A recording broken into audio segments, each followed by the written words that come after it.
ભાઈ આવની અંજુ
સદગુરુ જીવનજી મહારાજ કી જય, શૈલેશચંદ્ર મહારાજ કી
Yeah.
મળે મુજને મળે હે બાલા અમને ના દેશો દોષ મધુરો ના રેવા દે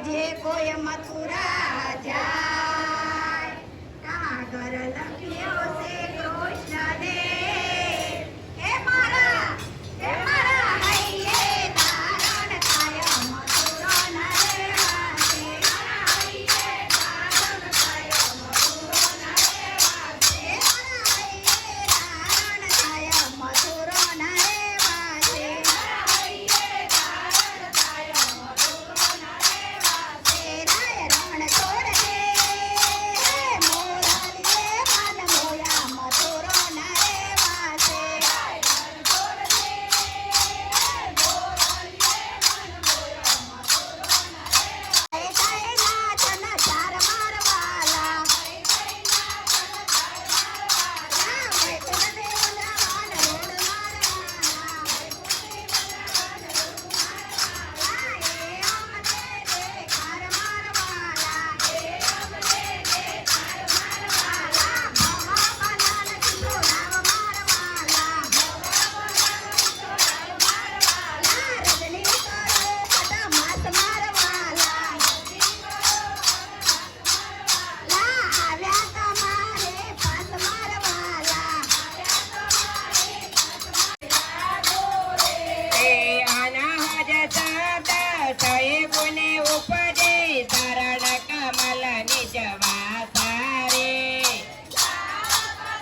પકડો ગોરી શિવાલા જે રજપી શિવાલા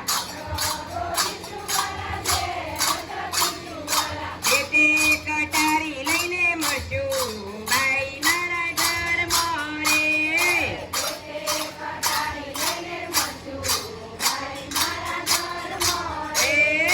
ચોકલડીનું તાળ મારે મોટું ભાઈ મારા ઘર મોરે ચોકલડીનું તાળ મારે મોટું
Yeah.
જીવનજી મહારાજ કી જય, કૃષ્ણદાસ મહારાજ કી જય, નામદેવ કબીર સાહિબ કી, રામચંદ્ર ભગવાન કી, લોકાભિરામમ રણરંગધીરમ રાજીવનેત્રમ રઘુવંશનાથમ કારુણ્યરૂપમ કરુણાકરંતમ શ્રીરામચંદ્રમ શરણં પ્રપદ્યે, શ્રીરામચંદ્રમ શરણં પ્રપદ્યે. ગરુવા ગણપતિ દેવ મહોદય વિઘ્ન નિવારણ સ્વામી સહોદય, ચરણ પ્રણામ કરે સો હરિ હરિ, ચરણ પ્રણામ કરે સો હરિ હરિ. રામ સિયા રામ જય જય રામ રામ રામ રામ, સિયા રામ જય જય રામ.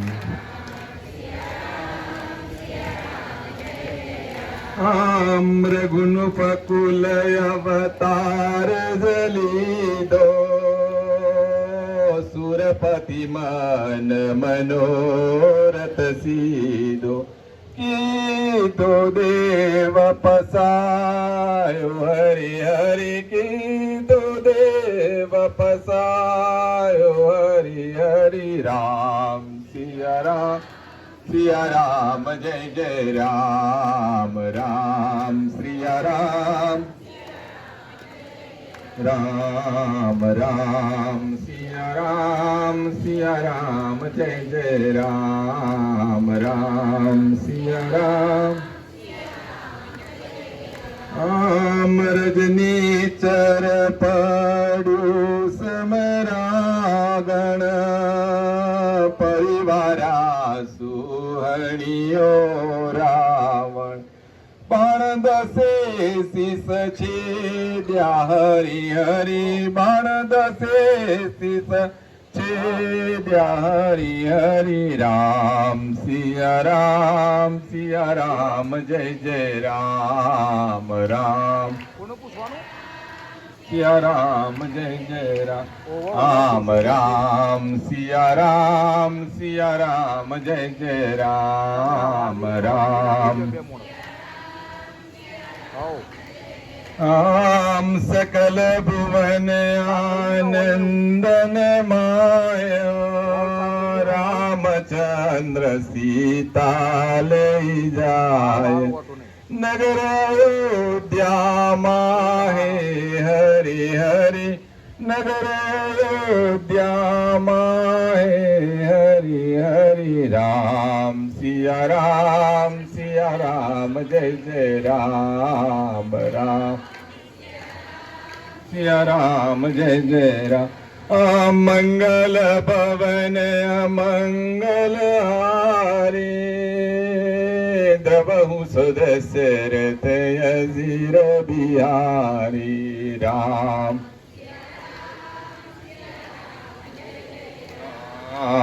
રામ સિયા રામ જય જય રામ રામ, સિયા રામ જય જય રામ રામ, સિયા રામ. સદગુરુની અનંત કૃપા અને પરમાત્માની પૂર્ણ કૃપાથી આપણે સર્વે સ્વર્ગસ્થ જગજીવનભાઈ ચુનીલાલ, ગંગા સ્વરૂપ દેવીલાબેન જગજીવનભાઈ અને સ્વર્ગસ્થ અનિલભાઈ જગજીવનભાઈ ના આમંત્રણ કૃપાનાથનો સમયો. આમ તો સદગુરુએ કીધું છે કે જે મળે તે લાવજો અને હરિના ગુણ ગાજો. સદગુરુની આપણા ઉપર અનંત કૃપા આપણા ઉપર વરસી રહી છે. ખૂબ જ મહત્વની વસ્તુ હમણાં અભિએ કીધી. પશ્ચિમની સંસ્કૃતિમાં રહેવા છતાં કાલે પણ સંધ્યાઆરતીમાં આપણે સાખી બેન બોલ્યા કે ગુરુ કીજે વિચાર કે જોઈ બતાવે રામ. ગુરુ કીજે વિચાર કે જોઈ બતાવે રામ. સદગુરુની અનંત કૃપા અને આપણને સરસ વારસો મળ્યો છે ત્યારે આપણું જે મહિમા છે, જે વારસો છે, એ ખૂબ જ મહત્વનો. અને આપણે ગુરુ પરંપરાના છે. આપણે પ્રેમ લક્ષણા ભક્તિ સાથે ગુરુ પરંપરા ખૂબ જ મહત્વની વસ્તુ. કારણ કે માધ્યમ ખૂબ જ જરૂરી છે, પરંતુ ગુરુનું કાર્ય શું? ગુરુનું કાર્ય શું? ગુરુનું કાર્ય પણ ખેડૂત જેવું છે. ગુરુનું કાર્ય પણ ખેડૂત જેવું છે. ખેડૂત જેમ જમીનની અંદર હળ ચલાવે છે, એમ ગુરુ પણ ભક્તજનના હૃદય કમળ એક જમીન છે. હૃદય કમળ છે એ જમીન છે. એની અંદર કથા સત્સંગ રૂપી હળ ચલાવે છે. કથા સત્સંગ રૂપી હળ ચલાવે છે અને જ્ઞાન અને વિશ્વાસના બીજ રોપે છે. જ્ઞાન અને વિશ્વાસના બીજ રોપાય અને અહંકાર મહત્વનો, કામ, ક્રોધ, લોભ અને અહંકાર જેવા દુર્ગુણોનું નિંદામણ થાય. આપણે પણ ખેતી કરતા હોઈએ છીએ. જો પાક વાયો હોય એના કરતા જો નિંદામણ વધારે હોય તો પાક ફળદ્રુપતા ના મળે. આપણે જેટલું વિચારતા હોય એટલું આપણને ઉત્પાદન ન મળે. નિંદામણ પણ જરૂરી છે. અને સદગુરુએ જે આપ્યું છે એના આપણે પાળા બાંધીએ છીએ. કારણ કે પાણી વહી ન જાય એ પણ જોવું જોઈએ. પાળા પણ બાંધવા પડે ને. પાળા બાંધીએ નહીં તો એક ખેતરમાંથી બીજા ખેતરમાં જરૂર ના હોય તો એ પાણી બીજા ખેતરમાં જતું રહે. એટલે પાળા પણ જરૂરી છે. એટલે ગુરુનું કાર્ય પણ ખેડૂત જેવું છે. એટલે સદગુરુની અનંત કૃપા અને આપણને આ વારસો મળ્યો છે. આપણે જ્યારે રામ જન્મ મહોત્સવ, પ્રાગટ્યોત્સવ ઉજવી રહ્યા છીએ ત્યારે ભગવાન શ્રી રામે પણ વશિષ્ઠજીને ગુરુ માન્યા છે, વિશ્વામિત્રજીને ગુરુ માન્યા છે. એટલે કૃષ્ણ ભગવાનને પણ શાંતિપની ઋષિ ગુરુ હતા.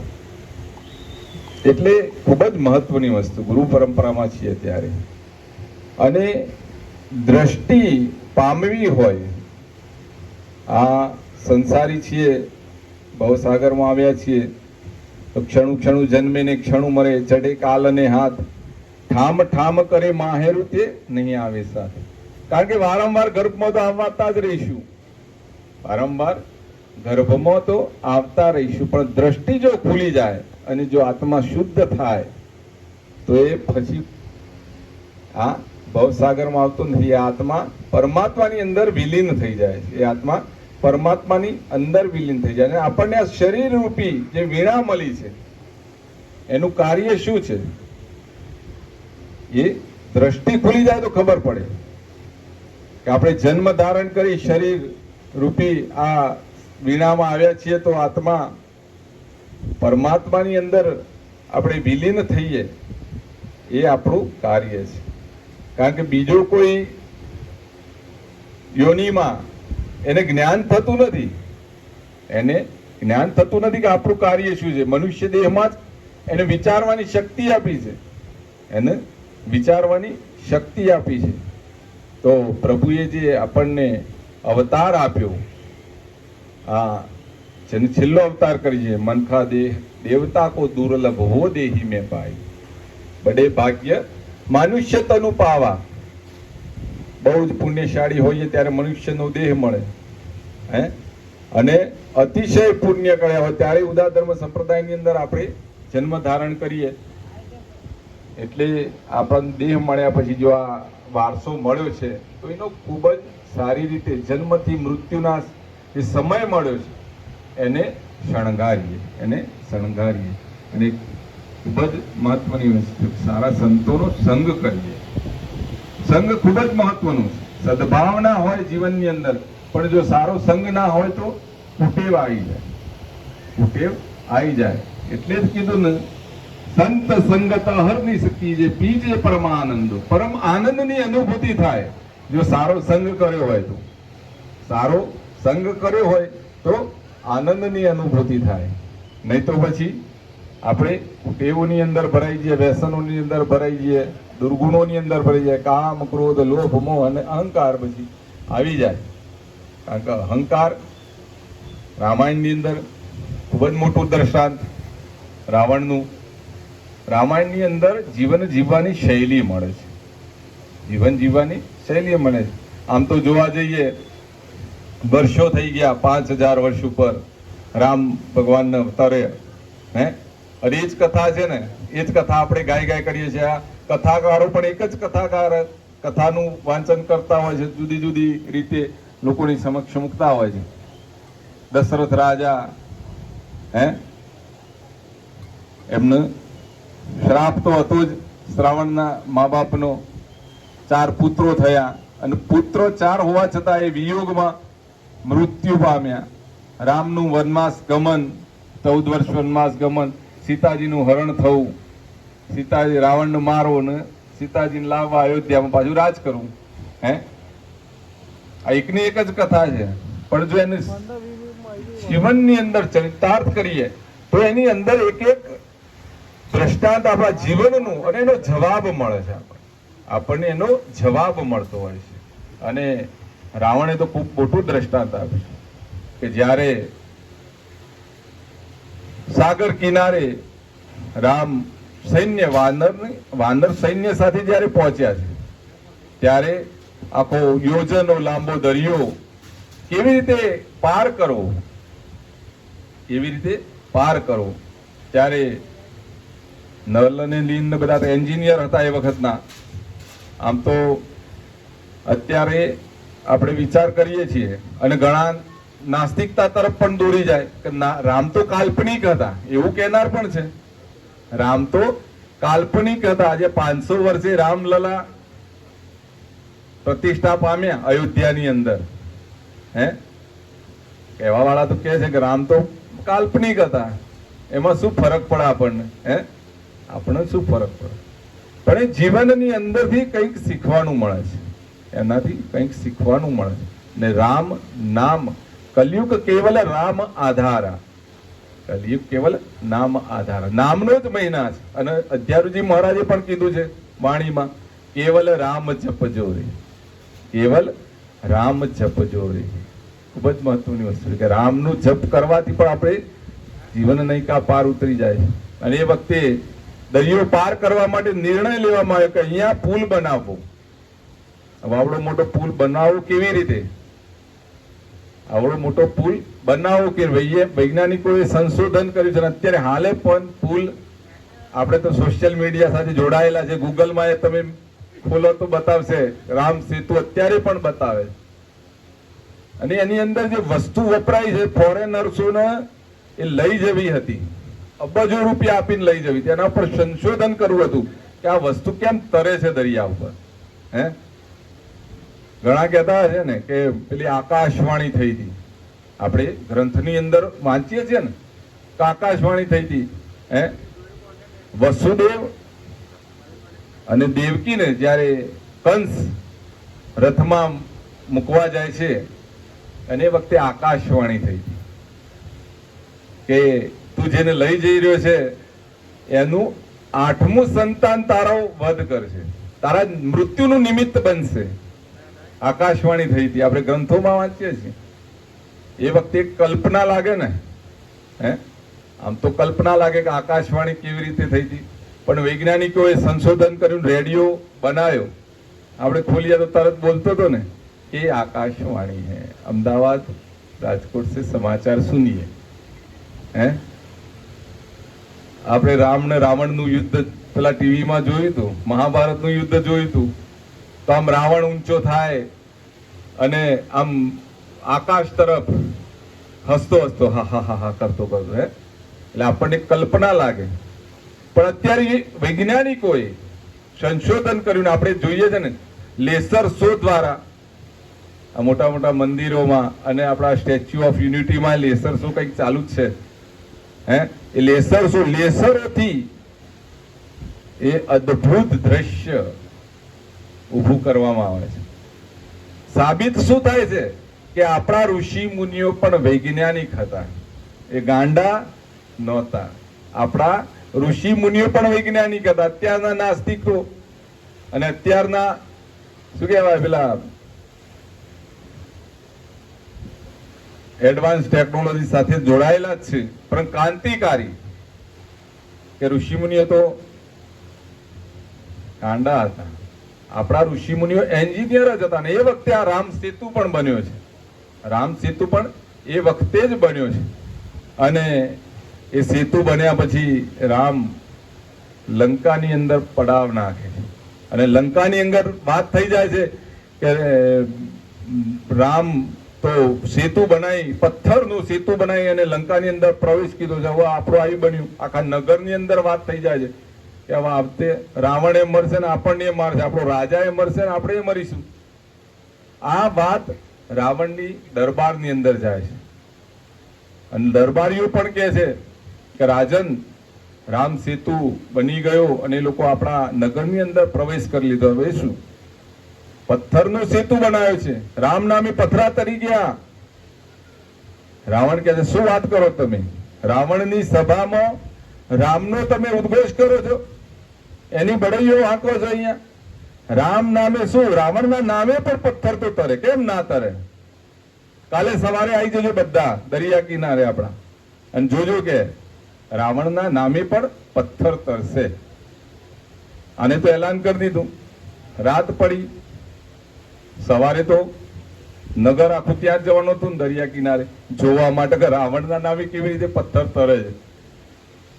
રાતે મંદોદરી એની પત્ની એને રાવણનું પૂછ્યું કે તમે આ નિર્ણય જાહેર કર્યો કે રાવણના નામે પથ્થર તરે, એ કેવી રીતે તરશે?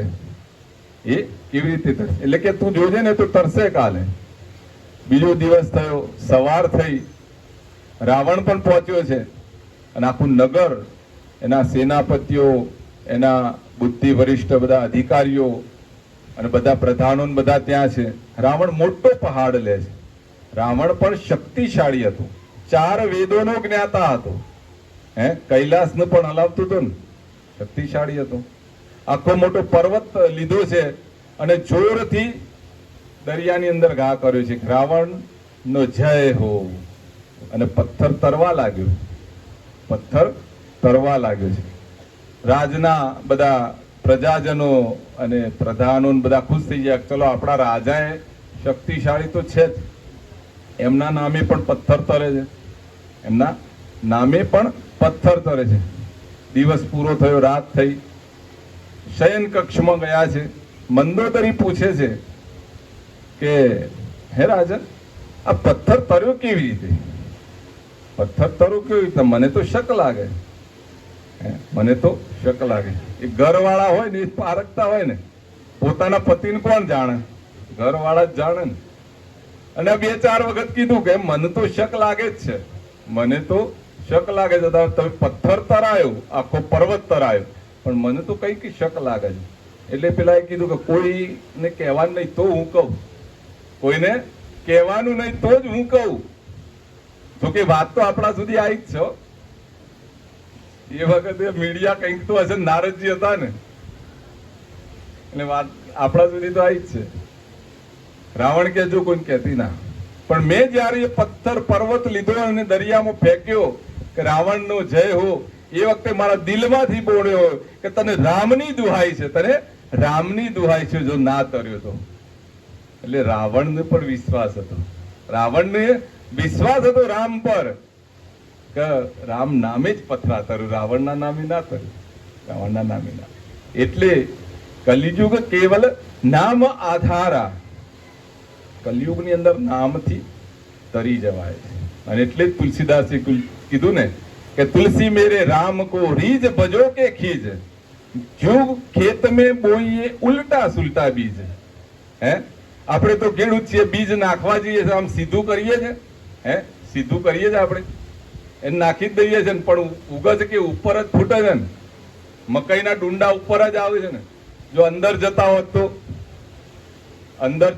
આપણે કાપવા કેવી રીતે જાત? હે, મકાઈના ડુંડા ઉપર જ આવે. આ ભગવાનની માયા છે, ભગવાનની માયા છે. અને બીજું એક નાસ્તિક હતો ને કે ભગવાનનો મહિમા, એક સંત કહે ભગવાનનો મહિમા ગાતા હતા. એટલે કે શું ભગવાનનો મહિમા ગાતા? ચોખ્ખું કોણ, કંઈક તો ખબર પડે. મહિમાન ભગવાનનો મહિમા ગાતા હોય તો કંઈક ચોખ્ખું કો, અમને કંઈક ખબર પડે. એટલે પેલા સંતે કીધું કે ચપટી ધૂળ લે, માટી, અને ચપટી માટી લી અને કીધું કે મોઢામાં મૂક તારા. પેલા મોઢામાં મૂક્યું, કારણ કે સંતનું કયું માનવું હતું, પણ ખબર હતી કે માટી છે, તો એ મોઢામાં તો મૂકી. કેવી લાગી? એટલે કે માટી કેવી લાગે એનો તો સ્વાદ થોડી ખબર પડે. એટલે કે આ ખબર પડે જ મહત્વનું છે ને, કે આ છે ને એક ખેતરની માટી છે, એની અંદરથી જ ભગવાન, હે એની અંદરથી જ ભગવાન મગફળી સિંગ તેલ કાઢો છો તમે, હે કેવું કેવું વાવો છો, અને એમાંથી જુદો જુદો સ્વાદ મળે છે. હે, કારેલા વાવો તો કડવા નીકળે છે, માટી એ જ છે. હે, ગાજર વાવીએ તો મીઠા, તરબૂચ ગળ્યા, મરચું તીખું. હે, આ મારા ભગવાનનો મહિમા છે, આ જ મહિમા છે. અને લાખો ટન તમે ઉત્પાદન લો, હે લાખો ટન આપણે ઉત્પાદન લઈએ છીએ ખેતરમાંથી. કેળો કે છે આટલા ટન થયા, હે કેળો આટલા ટન થયો. બટાકો અમારે ત્યાં 1 વીઘાના 500 મણ બટાકા થાય છે. હે, અમારા ખેડૂતો જ છે બધા. 500 મણ 1 વીઘાનું બટાકું થાય. પણ એ 500 મણ બટાકા નીકળ્યા તો એટલો ખાડો પડે છે અંદર, ક્યાંથી આવે છે? એ આવે છે ક્યાંથી? એ મહત્વનું છે. અને એ જ ભગવાનનો મહિમા છે. અને એ જ દ્રષ્ટિ જયારે ખુલી જાય, એટલે જ વારંવાર કીધું ને કે નિત હરિ સેવા, નિત હરિ કીર્તન. ભગવાનનું કીર્તન, એમના આપણા ઉપર અનંત ઉપકારો છે, એ આપણે ભૂલવાના નથી. એમના આપણા ઉપર અનંત ઉપકારો છે. એટલે જ આપણે સમૈયાઓ ઉજવીએ છીએ ને, ભગવાનના સમૈયાઓ એટલે જ આપણે ઉજવીએ છીએ. અને સંતનો મહિમા સંત દ્વારા દ્રષ્ટિ ખુલતી હોય છે. પણ સંતનું પણ કાર્ય હોય છે, સંતનું પણ કાર્ય હોય છે. એક નગરની અંદર એક દાદા હતા, તો એમની તબિયત દુરસ્ત થઈ, એટલે ખબર પડી કે આપણો સમય હવે આવી ગયો છે નજીક, એટલે જે હોય એ મિલકત તો વેચી મારવી પડે ને. એટલે 3 દીકરાઓ હતા, એમના 3 દીકરાઓ હતા, અને એમની પાસે 17 ઊંટ હતા. એમની પાસે 17 ઊંટ હતા. એટલે એમને તો પેલી આપણે વસિયત બનાવી, એમ પેલા એ વખતે તો સમાજના આગેવાનો હોય એમને બોલાવી અને વસિયત આપી દીધી કે આ હું જતો રહું ને તો આ વસિયત પ્રમાણે મારા છોકરાઓને વેચી આલજો, બધું મારા છોકરાઓના 17 ઊંટ છે એ વેચી આલજો. થોડા દિવસ ધ્યાન બાપો તો ટપકી ગયા, સ્વધામ ગમન 12મું 13મું જે થતું હોય એમનું કાર્ય કર્યું હોય, પારાયણ ને બધું. પછી સમાજ ભેગો થયો, બધા વડીલો હતા જે સમાજના, કારણ કે હજી અમુક જગ્યાએ તો ચાલતું હોય છે, પંચ કહેવાય ને, પંચ ઉપર જ ચાલતું હોય છે. એક માજી એક ડોક્ટર ના ત્યાં ગયો કે માજી શું થાય છે, ક્યાં દુખે છે? એટલે કે પંચ કે ત્યાં દુખે.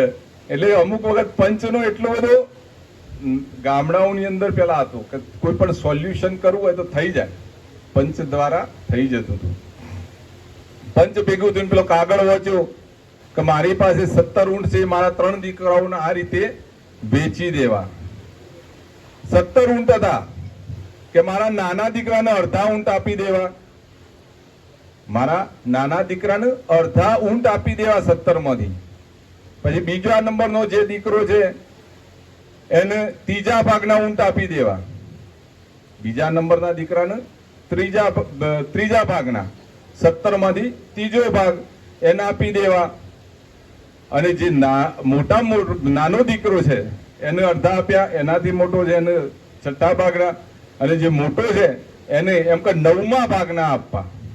9મો ભાગ 17 માંથી એને આપી દેવો ઊંટનો. હવે પંચ તો ગોટે ચડી ગયું, કારણ કે 17 ના પહેલા તો અડધા જ ના થાય. 17 ના અડધા થાય ઊંટને કપાય નહીં, અને અડધા થાય કેવી રીતે? હવે બીજા જે પુત્ર હતો એને કેટલા ભાગ? ત્રીજો ભાગ આપવાનો હતો. 17 ના ત્રીજો ભાગે ના થાય. અને મોટા દીકરાને 9મો ભાગ આપવાનો હતો, એ પણ કેવી રીતે કરવો ભાગ? સમાજ વાળા તો બુદ્ધિશાળી હતા એમ તો, પણ ગોટે ચડી ગયા કે ભાગ કેવી? આ તો ડોહો મરતા જાય મારતા જાય આપણને, હે કરવું કેવી રીતે આ ભાગ?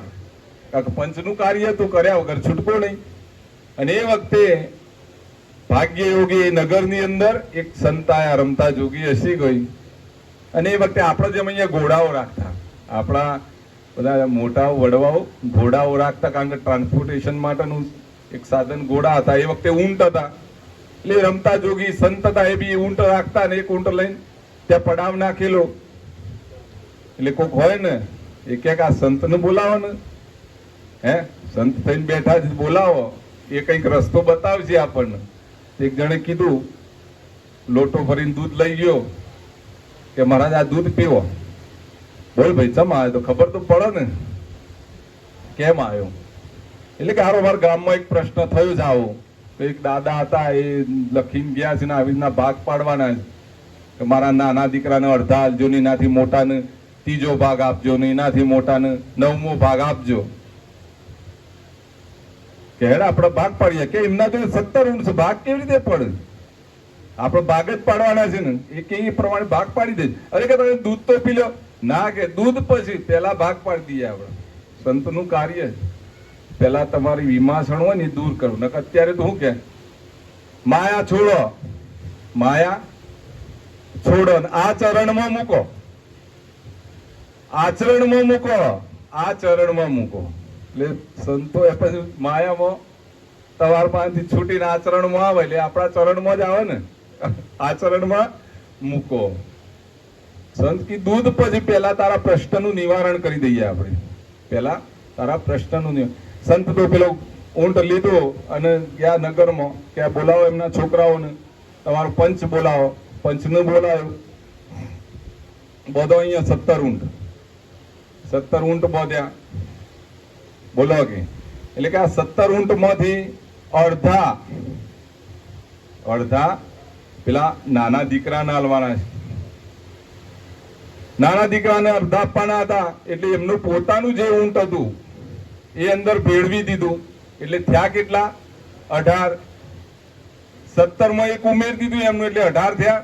કે બોલો નાના દીકરાને કેટલા? એટલે કે અડધા. કે 9 દુ 18, 9 આલ દો એને. ચલો જા ભાઈ તું ઘેર, તારા 9 ઊંટ આપી દીધા એને. 9 દુ 18, 9 આપી દીધા. હવે બચ્યા કેટલા? 9 બચ્યા. હવે કે બીજો બોલો, એટલે બીજાને બોલો કે ત્રીજા ભાગના. એટલે 17 ઊંટ હતા, એના 18 કર્યા હતા, એટલે 9 બચ્યા હતા. 3 તારી 9, એટલે 3 એને આપી દીધા. 3 એને આપી દીધા, એટલે 3 લઈને એ બી ગયો. હવે પેલાને 9મા ભાગમાં આલવાના હતા. બચ્યા કેટલા? પેલા કેટલા આપ્યા આપણે? 9 આપ્યા. પછી કેટલા? 3 આપ્યા. હે 9 10 11. મારા ભૂલ ના પડે ભાઈ, પંચનું કાતું જાતું. 18 માંથી પેલા 9 ગયા, બરાબર. અને 18 નો ત્રીજો ભાગ એટલે 6 તરી 18, એટલે પેલાને 6 આપ્યા. પેલાને 6 આપ્યા, એટલે 9 ને 6 15 થયા. 9 ને 6 15 થયા, એટલે બચ્યા 3, બરોબર. હવે પેલો જે મોટો હતો એને કેટલો ભાગ? 9મો ભાગ આપવાનો હતો. 18, એટલે 9 દુ 18, એટલે 2 મોટાને આપ્યા. એક બચ્યો ને, સંત લઈને જતા રહ્યા ઘેર. સોલ્યુશન થઈ ગયું ને. સંતનું આ કાર્ય છે. પોતાનું ઉમેરવું પડે, પોતાનું ઉમેરવું પડે, અને ત્યારે સમાજ આગળ વધે છે. સમાજ ત્યારે આગળ વધે, ધ્યાન ત્યારે આવે. જ્ઞાનમાં આવીએ તો જ આ દ્રષ્ટિ ખુલવી ખૂબ જ મહત્વની છે. પણ સંતોએ જો માયામાં ફસાઈ જાય તો પછી કીધું એવું થાય કે માયાનું છોડો ને આચરણમાં મૂકો, એવું થાય પછી. એટલે આપણા ઉપર પણ સદગુરુની અનંત કૃપા વરસી રહી છે અને રામચંદ્રજીનો જન્મ મહોત્સવ ઉજવી રહ્યા છીએ ત્યારે ખૂબ જ આનંદ થયો. આજે ફુદેડા ગામ અને સરદારપુર ગામના મહિલા મંડળ અને પુરુષો પણ અહીંયા પધાર્યા છે આપણા આમંત્રણના માન આપીને. આવી જ રીતે આવતા રહો અને આપ સર્વે પણ ગુરુ પૂર્ણિમા મહોત્સવે આવો છો એટલે હવે તો વ્યવસ્થાનો ભાગ. આજે એક વસ્તુ જાણવા મળી કે ગરમી બહુ હતી, ગરમી હતી એટલે એની અસર તો થાય. એટલે આપણે પણ સરદારપુર નિજ ધામની અંદર જે આપણું મંદિરનું પરિસર છે એનું પણ એસી બનાવી રહ્યા છીએ, સ્લાઇડિંગ નાખી અને એનું પણ આપણે એસી બનાવી રહ્યા છીએ. અને એક સત્સંગ હોલ પણ આપણે નિર્માણ કરી રહ્યા છીએ. કારણ કે ભક્તિ સુસંત સકલ સુખ બાની બિનુ સત્સંગ ન પાવહી પ્રાણી. સત્સંગ જો નહીં હોય જીવનની અંદર, જેમ અભિએ કીધું એમ કે રામ આપણી અંદર શોધવાના છે, રામ આપણી અંદર શોધવાના છે, પણ એના માટે પગથિયું છે આપણો સમાજ, ઉદાર ધર્મ સંપ્રદાય. આપણો ધર્મ એ સગુણ અને નિર્ગુણ, પેલા સગુણ ઉપરથી નિર્ગુણ ઉપર, સાકાર ઉપરથી નિરાકાર ઉપર આપણે જવાનું છે. આપણે સાકાર ઉપરથી, એટલે આપણે આજે પ્રાગટ્યોત્સવ ઉજવી રહ્યા છીએ અને વારંવાર સમૈયાઓ આપણે ઉજવીએ છીએ. શિવણજી મહારાજની પાંચમ, રાધાષ્ટમી, જન્માષ્ટમી, રામ જન્મ મહોત્સવ, આ બધા આપણે કેમ ઉજવીએ છીએ?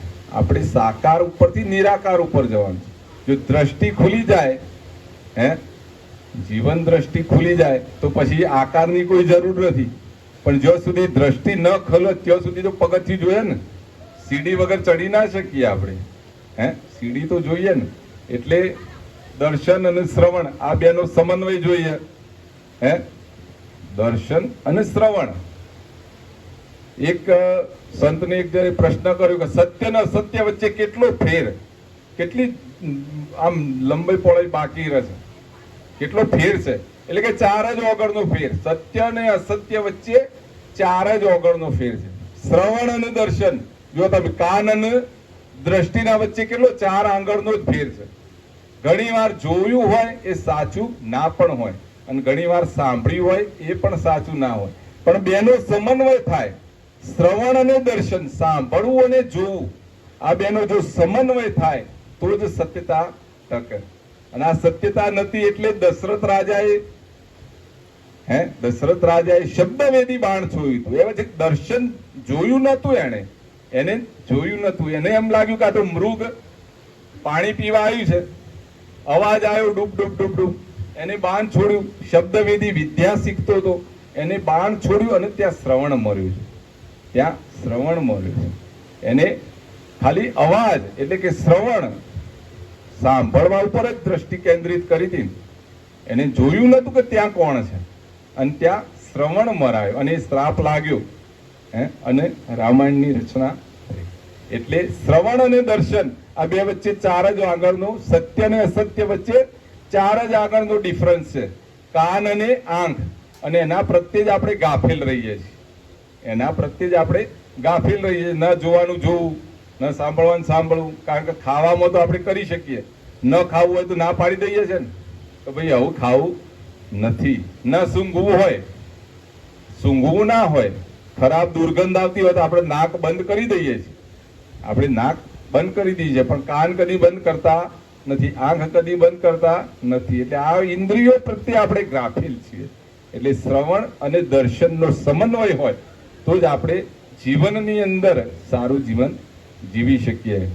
આપણા પરિવારમાં પણ સાસુનું ચડાવવા વાળું કોઈ હોય એટલે મરચું મેઠીને કે તમારી વહુ તો આવી છે, હમણાં પેલું ના ગાયું રસ્યો રૂપાળો રંગ રેલિયો, કપડો ના ધોયો હોય એટલે નણંદબા પછી ફૂંગર્યું ને. પણ પ્રેમ ભાવ હોય તો ના ફૂંગર્યું.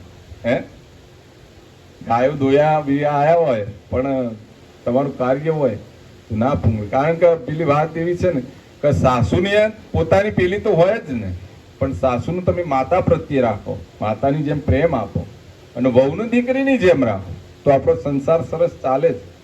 એટલે મહત્વની વસ્તુ છે કે લોકો તો બરચું મેટું ભભરાય વાતો કરવાના જ, સાસુને ચડાવું ને વહુને ચડાવું, પણ આપણે સમજી જવાનું હોય કે આ કોક લગાવવા વાળું છે આગળ. મંથરાએ લગાવી હતી ને લાગે નક આગ તો નહીં તો રામને બહુ પ્રિયતા કૈકેયી અને કૈકેયીને બહુ પ્રિયતા રામ. જયારે મંથરાએ કીધું તમને ખબર છે રામનો કાલે રાજ્યાભિષેક થવાનો છે, ત્યારે પોતાનો 9 લખો હાર આપ્યો છે. તમે રામાયણ વાંચજો, પોતાનો 9 લખો હાર આપ્યો છે. શું વાત કરે છે બેટા, મારો રામ કાલે રાજગાદીએ બેસશે, આના જેવા તો રૂડો અવસર જ કયો હોય. પોતાનો 9 લખો હાર આપ્યો છે, પણ ટોર્ચરિંગ કર્યું. એડવર્ટાઇઝ જેવું થાય. કોલગેટ આપણે ના વાપરવી હોય તો વાપરીએ છીએ ને, વારંવાર એક જ વસ્તુ કહેવામાં આવે તો વારંવાર એક જ વસ્તુ તમને કહેવામાં આવે તો સત્ય હોય પણ અસત્ય થઈ જતું હોય, સત્ય હોય પણ અસત્ય થઈ જતું હોય છે. એટલે ભરોસો રાખવાનો પોતાના શ્રવણ અને દર્શન ઉપર. સદગુરુની અનંત કૃપા અને આપ સર્વે ખૂબ જ સુંદર રીતે પધાર્યા છો. એટલે દાતાશ્રીઓનું પણ આપણે એમના આત્માઓની શાંતિ મળે અને પરિવારને પણ ખૂબ જ સુખી રાખે એવી આપણે પ્રાર્થના કરીએ. આપણને આગળના દાતાઓ પણ મળેલા છે, એક મિનિટમાં કહી દઉં તો આવતી 2025ની આપણે રામ જન્મ મહોત્સવની ઉજવણી સ્વર્ગસ્થ ભૈલાલભાઈ બાપુભાઈ, ગંગા સ્વરૂપ ઉર્મિલાબેન ભૈલાલભાઈ અંપાવી જેતપુર પણ આપણા વાસણાના જ વતની છે. પછી આગળ ભગત નટવરભાઈ હરગોવિંદભાઈ, ભગત સુભાષભાઈ ઈશ્વરભાઈ તાંદલજા, ભગત પ્રજ્ઞાતભાઈ ચુનીલાલ કોન્ટ્રાક્ટર, ભગત બાબુભાઈ રણછોડભાઈ વાસણા, ભગત ચંદ્રવદનભાઈ દામોદર વાસણા, ભગત દિનેશભાઈ હરગોવિંદભાઈ વાસણા, ગંગા સ્વરૂપ લખીબેન વિઠ્ઠલભાઈ વાસણા, સ્વર્ગસ્થ ભગત ગંગાબેન મોહનભાઈ ચરામલી અને ભગત જયંતિભાઈ ભગવાનભાઈ વાસણા તરફથી 2034 સુધી આપણે દાતાઓ આપણને મળ્યા છે. એટલે સદગુરુની અનંત કૃપા આપણા ઉપર વરસી રહી છે. ત્યારે આપણે પણ પ્રાર્થના કરીએ કે દાતાઓનું સર્વ પ્રકારથી સુખી રાખે અને આપણે સર્વે આવી રીતે જ એકઠા થઈ અને હરિસ્મરણ કરીએ, ભગવાનનું ભજન કરીએ અને એકબીજાનો પ્રેમ પામીએ એવી ભાવના સાથે વિરમું સર્વને. રામ કબીર, राम कबीर, राम कबीर।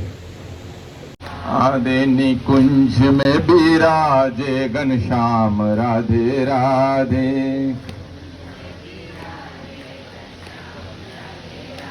बेगन श्याम राधे राधे तो श्याम से मिला दे,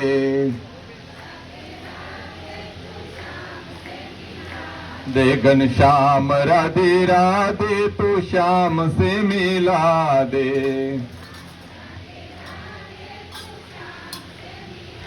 देनी कुंज में बिराजे घनश्याम राधे राधे,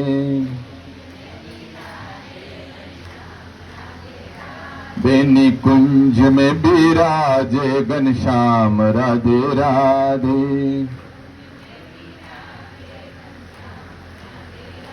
दे श्याम मिला दे,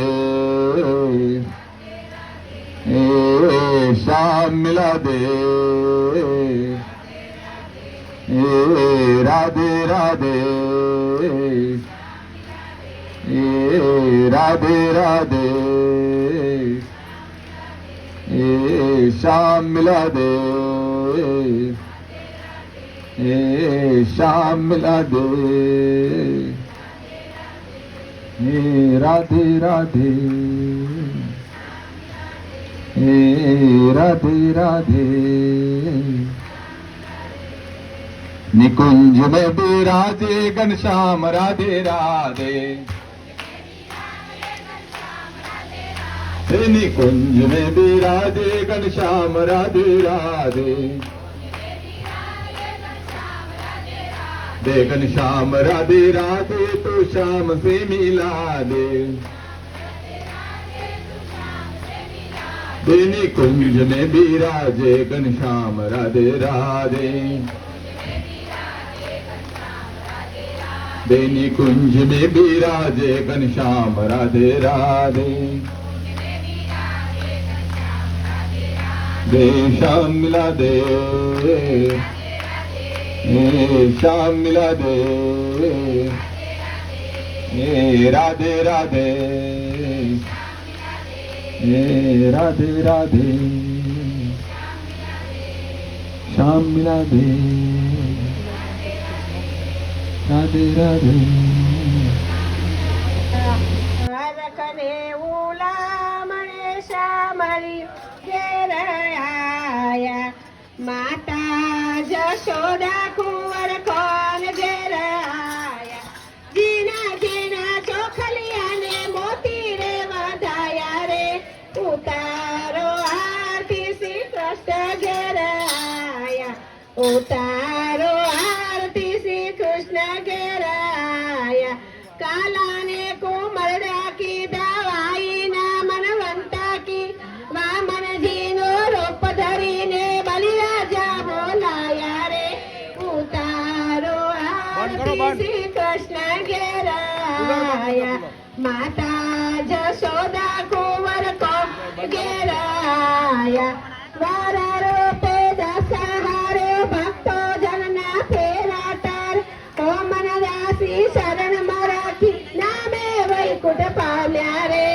उतारो आरती श्री कृष्ण घेर आया नामे वैकुंठ पाम्या रे उतारो आरती श्री कृष्ण घेर आया दाईने धनवंतो की दो वेगे कोरी शरणेली जन्म मारी तोरण परण्या जय जयकार बोलाया रे उतारो आरती श्री कृष्ण घेर आया जय जयकार बोलाया रे उतारो आरती श्री कृष्ण घेर आया कर्म रूपे करणी की थी सगड़ी पृथ्वी जीती लीधी नागने मंथन કરીને ચાવળ રત્ન લાયા રે ઉતારો આરતી શ્રી કૃષ્ણ ઘેર આયા ચાવળ રત્ન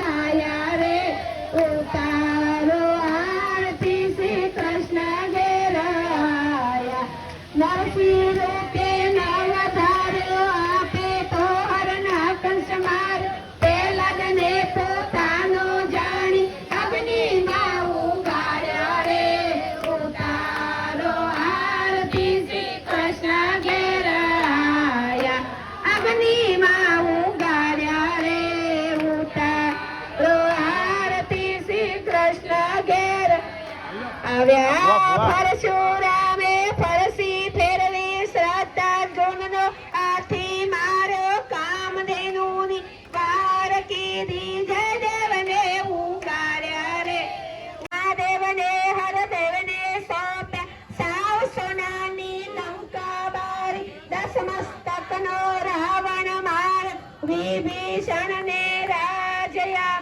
સીતા વારી લાયા રે ઉતારો આરતી શ્રી કૃષ્ણ ઘેર આયા સીતા વારી લાયા રે ઉતારો આરતી શ્રી કૃષ્ણ ઘેર આવ્યા આઠમે તો યાન કીધી સોના ઘેડી કાંડે લીધી પતારે જઈને નાગનાથ નાગણીઓને દર્શન દીધા નાગનું તો દમણ કરીને કમર ભારો લાયા રે ઉતારો આરતી શ્રી કૃષ્ણ ઘેર આયા કમર ભારો લાયા રે ઉતારો આરતી શ્રી કૃષ્ણ ઘેર આવ્યા નામ મેં તો બોધ કરીને અજંપાના જાપ જપીને રણ કામે રસિયા થઈને સૌ ભક્તોને તાર્યા રે ઉતારો આરતી શ્રી કૃષ્ણ ઘેર આયા સૌ ભક્તોને તાર્યા રે ઉતારો આરતી શ્રી કૃષ્ણ ઘેર આવ્યા દાસ ધરીને જગત જીતી આવ્યા એમ નરસિંહ મહેતો ગાયા રે ઉતારો આરતી શ્રી કૃષ્ણ ઘેર આયા નરસિંહ મહેતો ગાયા રે ઉતારો આરતી શ્રી કૃષ્ણ ઘેર આયા માતા જશોદા કુંવર કોન ઘેર આવ્યા હરખને ઉલમણે શામરિયો ઘેર આયા બોલો સદગુરુ જીવનજી મહારાજ આનંદ આયા